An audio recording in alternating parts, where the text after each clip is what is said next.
So your lender or agent just told you the condo you were looking to buy is non-warrantable. What does that even mean?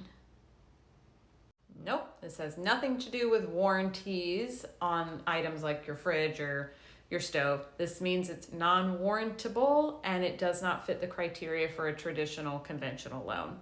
As far as other loans like FHA and VA loans, they have their own approved condo list that it has to fit within, but specifically for conventional loans, as lenders, we have to get what they call a condo questionnaire to look at a couple of different things to see if a condo is warrantable and fits conventional guidelines or is non-warrantable and doesn't. And let's talk about what we're looking for.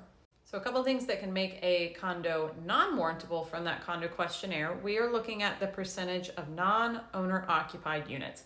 So units that people are using as a second home or as an investment property instead of their primary home. If there's a high percentage of those, the condo could become non-warrantable depending on how you're intending to buy it.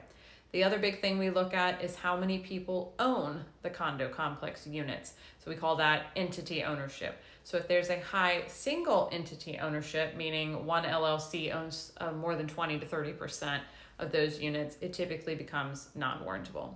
Those two items matter specifically for Fannie Mae, Freddie Mac, and lenders because let's say an LLC owns half of the units within a property and they're using them all as investment properties.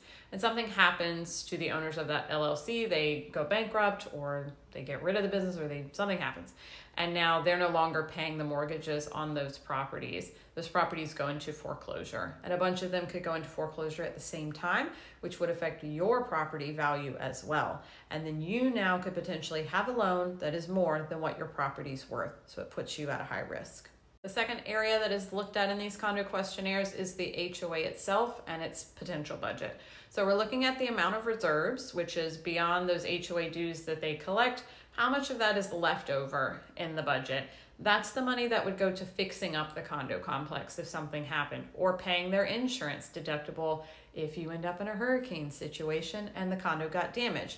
Typically for most condos, the association has to keep up the outside of the units and you as the buyer have an insurance policy that is covering walls in. So only the inside and the stuff with inside of the unit. So they need to have enough reserves there in case something happens insurance-wise. Another component of that is we have to check their master insurance policy and make sure the policy they've chosen has enough coverage. If they've decided to try to skimp and save money and choose a policy that doesn't even cover what it costs to repair the complex, that would again be non-warrantable. And the third thing we're looking at is if there are delinquency in HOA dues. So if there's a good percentage of people who are behind on paying their HOA dues, then again, the HOA can't have the reserves that they need to repair the units if something happens to them, which could then force owners to abandon. And then we go back into foreclosure, dropping everybody's property value. The cycle continues. So if you're under contract and your lender or your agent tells you, hey, this is a non-warrantable condo, that doesn't mean it's completely a no-go or that you can't proceed. It means that we're going to end up using a product that is called a non-QM. It doesn't fit conventional loan standards. It's investor-based for non-warrantable condos. And the investors get to decide what tolerance levels they're comfortable for since they're lending out the money in this instance. So most non-warrantable condo loans, and there's quite a few investors that offer them, they will have a higher down payment. Typically minimum is 10%, if not 15 to 20, and they typically have higher interest rates that may be a full point or more above national interest rates because it's higher risk for that lender to hold that loan for you.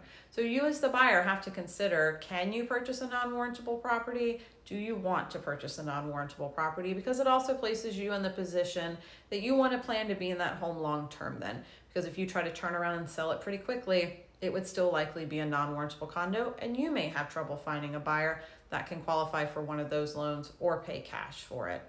So that's the basics of a non-warrantable condo. There's a bunch of little intricacies, but if you have any questions, feel free to send me a message or a comment.